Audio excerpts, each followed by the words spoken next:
saya akan menyampaikan firman Tuhan yang terambil di dalam Kitab Filemon. Kitab Filemon ini di dalam Perjanjian Baru hanya satu pasal, tetapi di sini saya melihat betapa Tuhan bekerja dan betapa kalau kita memperdalam firman ini akan menjadi kekuatan di dalam kehidupan kita semua.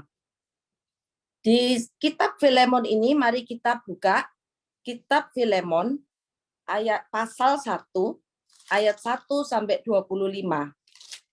Sebelum saya membacakan kitab Filemon ini, terlebih dahulu saya akan memberikan gambaran siapakah Filemon ini.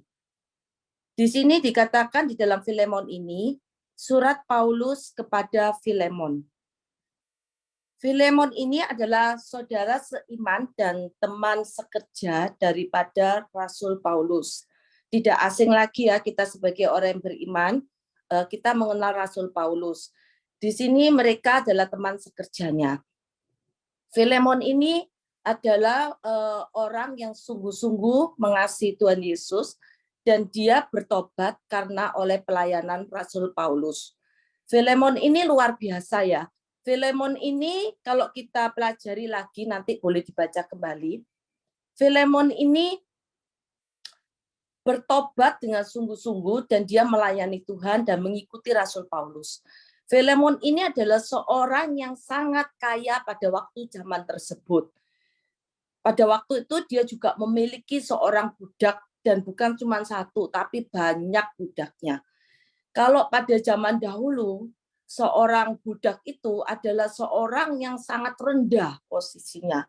Dan sistem sosial pada zaman itu adalah sistem perbudakan.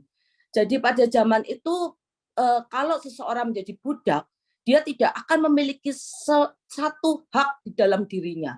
Dia tidak bisa berbuat apa-apa. Dan pada saat itu Filemon memiliki seorang budak yang sangat banyak.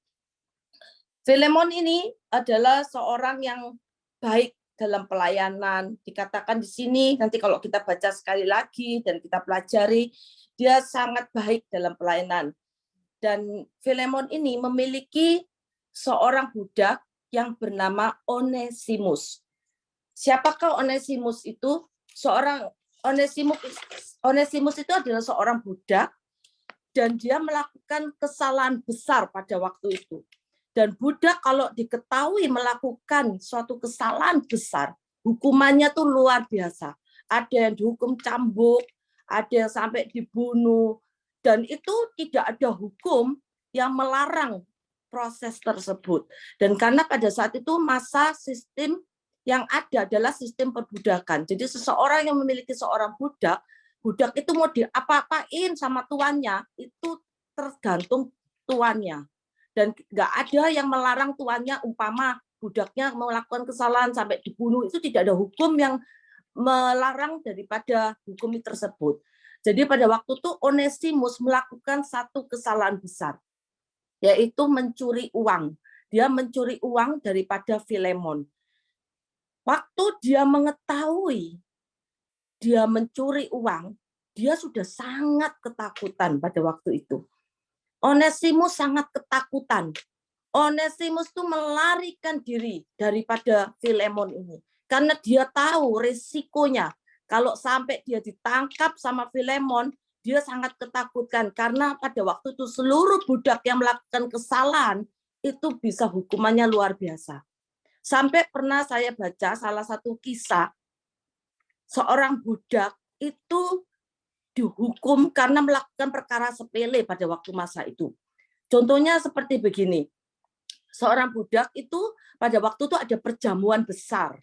Seorang budak itu melakukan, dia harus membawa makanan, minuman, dia harus membagi-bagikan kepada tamu-tamu penting di sekitarnya. Pada saat itu ada seorang budak yang membawa nampan, dia waktu berjalan, salah satu gelas itu jatuh. Sebenarnya kalau kita ngelihat, oh gelas jatuh ya sudah, kita toleran. Tapi tuannya tuh marah sangat besar pada waktu karena dianggap mempermalukan pesta tersebut.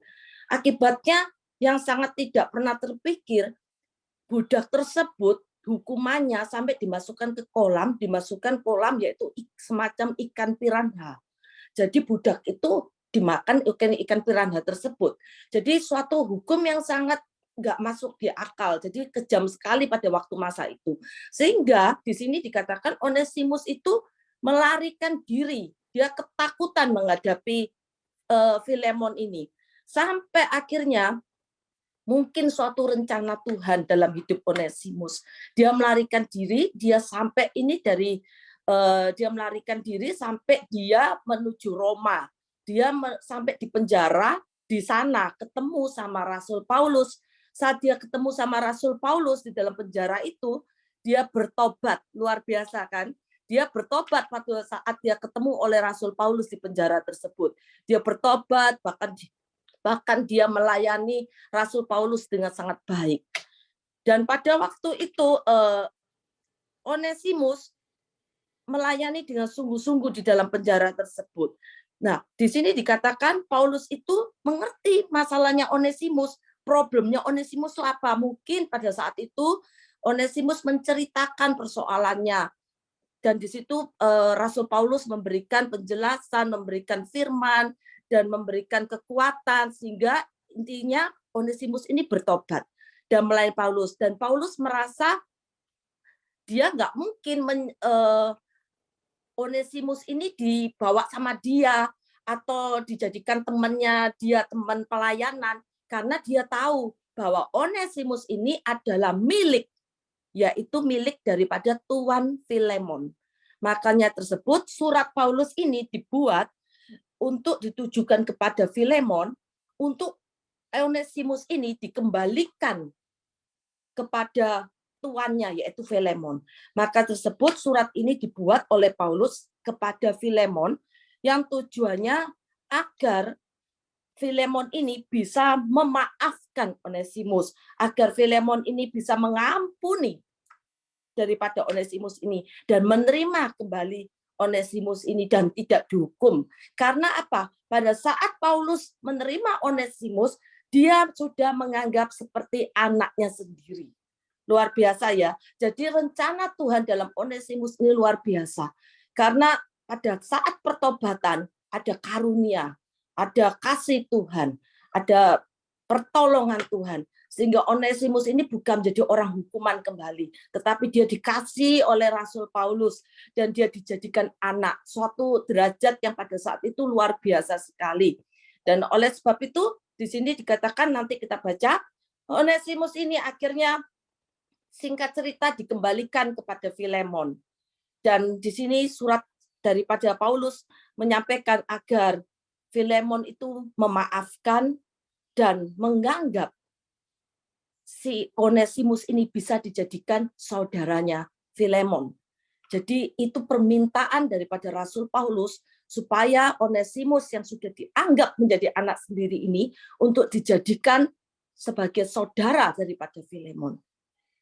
Oleh sebab itu suatu kisah yang saya sangat tertarik sekali di sini, bahwa kita bisa melihat kasih Kristus itu bisa terjadi dalam kehidupan kita kalau kita sungguh-sungguh mau mengasihi Tuhan, kita mau bertobat.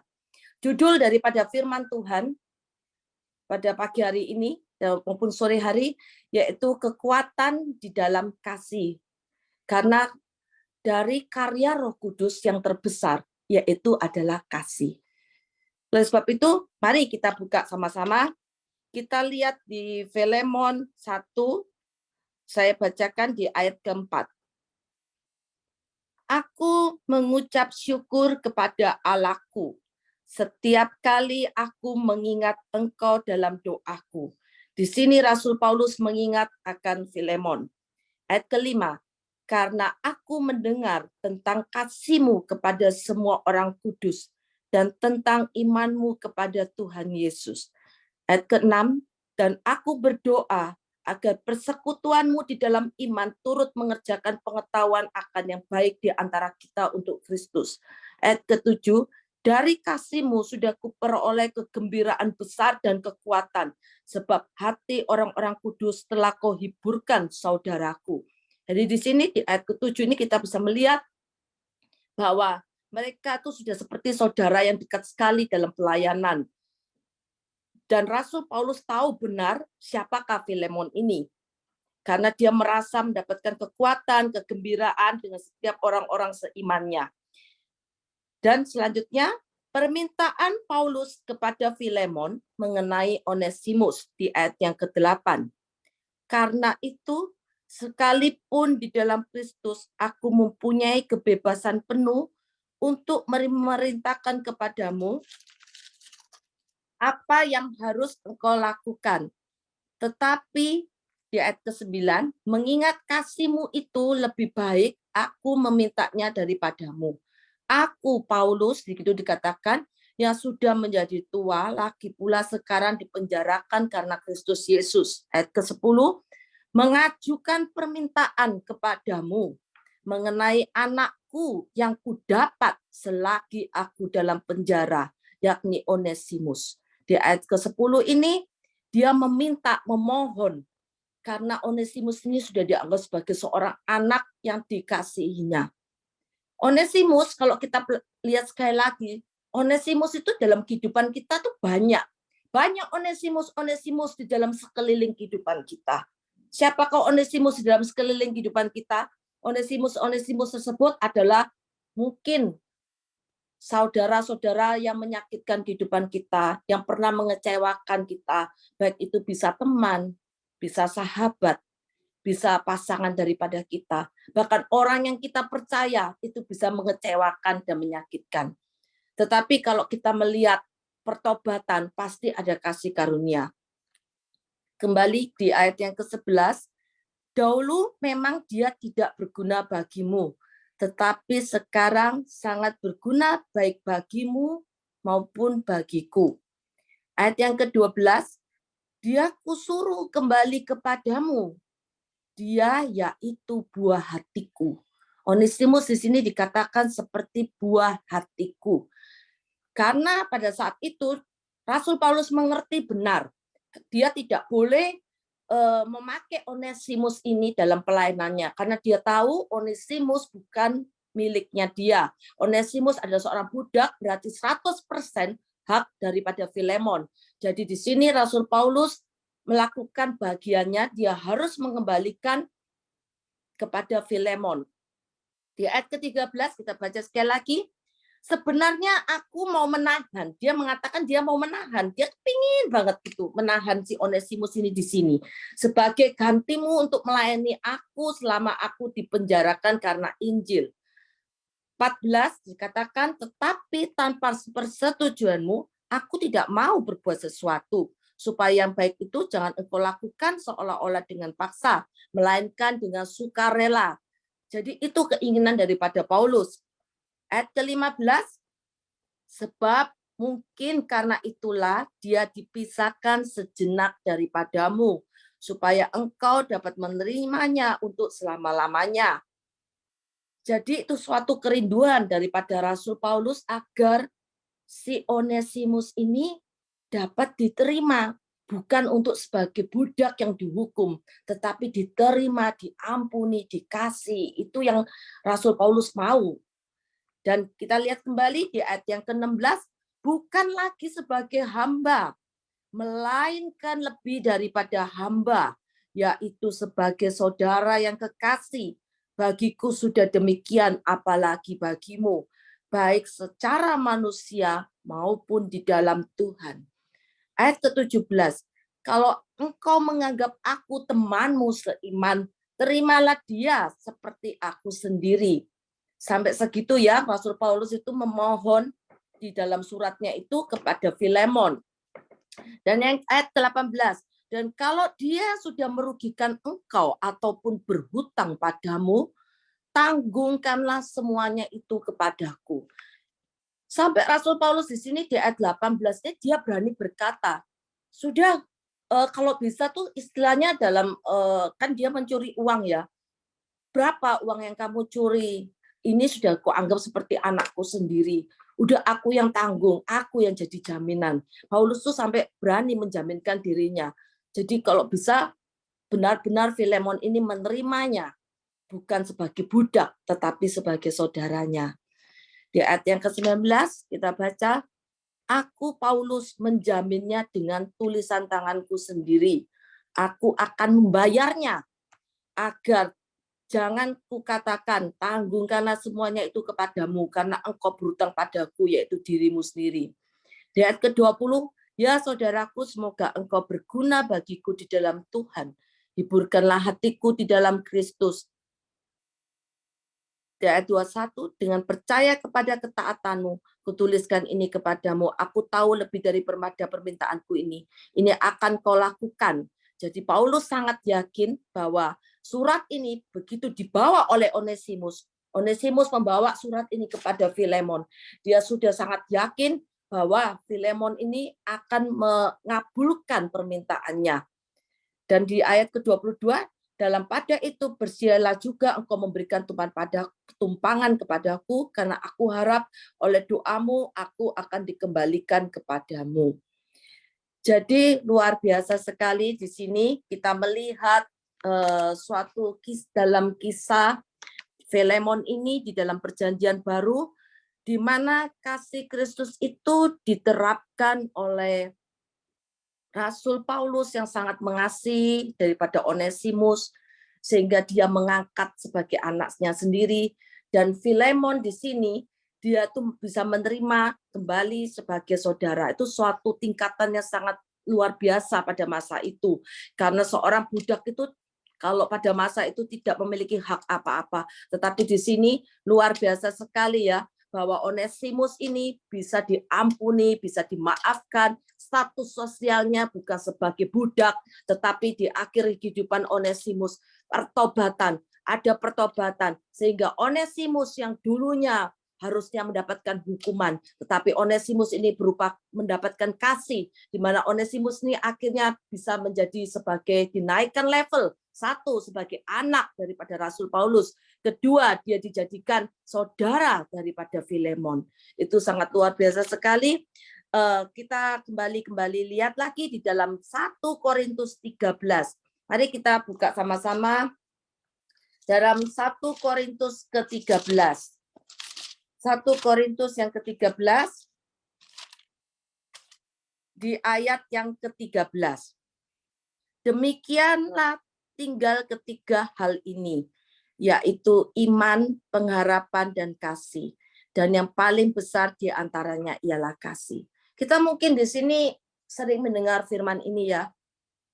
Kita sering mendengar, bahkan ini adalah firman favorit, salah satu favorit saya, di mana dari keseluruhan firman ini kalau kita pelajari, adalah kasih itu yang menutup segala bentuk pelanggaran. Kasih itu yang menutup daripada segala bentuk dosa apapun. Dosa apapun kalau kita mau meneladani kasih Kristus, yaitu kasih agape, kasih yang tiada batas, itu kita dapat melakukannya. Karena kalau kita melihat kesalahan seseorang, kita melihat yang tidak baik dari seseorang itu, kita tidak akan pernah mengampuni. Dan itu adalah suatu beban dalam kehidupan kita. Kita akan membawa itu seumur hidup kita. Sehingga di hadapan Tuhan pun, Tuhan mau agar kita tuh mengasihi. Seperti aku mengasihimu, demikianlah kita juga harus saling mengasihi. Karena itu yang Tuhan mau di dalam kehidupan ini. Memang tidak mudah.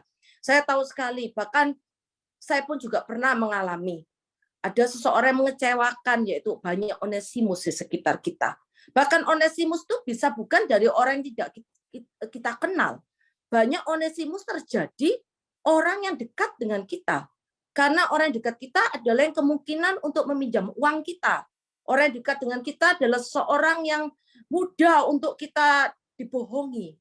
Mudah untuk kita ketipu. Bukan orang yang tidak kita kenal, tetapi adalah orang yang kita kenal. Itu yang lebih sering kita dapatkan, yang akhirnya mengecewakan, menyakitkan, atau tertipu. Bahkan di Indonesia, saat ini juga saya lihat banyak orang-orang tertipu dari uangnya, kesalahan transaksi, dan sebagainya, pinjam uang, dan sebagainya. Jadi Onesimus banyak terjadi dalam sekitar kita. Tapi di sini kita mau percaya, Saat kita mau melepaskan pengampunan, percaya bahwa Tuhan itu akan menolong kehidupan kita. Bahwa kita akan dibebaskan. Bahwa kita akan diberikan kemurahan demi kemurahan. Kalau kita bisa mengampuni seseorang, maka dosa kita, kesalahan kita, itu juga akan diampuni. Karena tidak ada satu manusia di muka bumi ini yang sempurna. Kita pasti punya kesalahan, kita pasti punya kekurangan. Tetapi kalau kita mau belajar untuk mengampuni, kita mau menerapkan kasih Kristus, yaitu kasih agape, maka kemurahan demi kemurahan itu akan terjadi dalam kehidupan kita. Pertolongan Tuhan itu pasti nyata dalam kehidupan kita. Pasti ada pertolongannya sungguh sempurna. Nanti bisa dibaca sekali lagi kisah di Filemon ini. Satu hal, saya mau sekali lagi untuk mengingatkan di dalam 1 Korintus 13, di ayat keempat sampai 7. Untuk kita feedback kembali, apakah kasih itu? Kasih itu 1 Korintus 13, ayat 4 sampai 7. Kasih itu sabar. Kasih itu murah hati. Kasih itu tidak cemburu. Kasih itu tidak memegahkan diri. Kasih itu tidak sombong. Kasih itu tidak melakukan yang tidak sopan. Kasih itu tidak mencari keuntungan diri sendiri. Kasih itu tidak pemarah, tidak suka marah. Kasih itu tidak menyimpan kesalahan orang lain. Sering kita melihat kesalahan orang lain, kita susah mengampuni. Padahal kita belum tentu benar. Padahal kita belum tentu perfect, kita belum tentu sempurna. Kita juga bisa punya kesalahan. Di ayat ke-10, kasih itu tidak bersukacita karena ketidakadilan, tetapi karena kebenaran. Di ayat ke-11, kasih itu menutupi segala sesuatu, menutupi segala bentuk pelanggaran, tidak melihat segala kesalahan. Itu adalah kasih. Dan tidak mengingat-ingat kesalahan, tetapi membuka lembaran yang baru. Ayat ke-12, kasih itu percaya segala sesuatu. Ayat ke-13, kasih itu mengharapkan segala sesuatu. Dan ayat ke-14, kasih itu sabar menanggung segala sesuatu. Salah satu kitab yang kita baca, sering kita dengar juga, kita mengingat Yusuf. Yusuf itu dikorbankan oleh saudaranya. Bahkan dia dijual di Mesir sebagai budak. Jadi kita melihat bahkan sekeliling kita, saudaranya Yusuf ini ya seperti Onesimus itu tadi. Dia menyakiti Yusuf. Siapa yang tidak sakit kalau sampai dibuang, sampai dijual oleh saudaranya sendiri.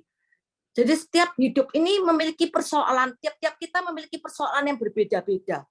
Tetapi satu hal, kalau kita membawa persoalan kita di hadapan Tuhan, dan percaya Tuhan itu turut campur tangan, kita dikecewakan, kita disakiti, dan kita merasa itu tidak adil.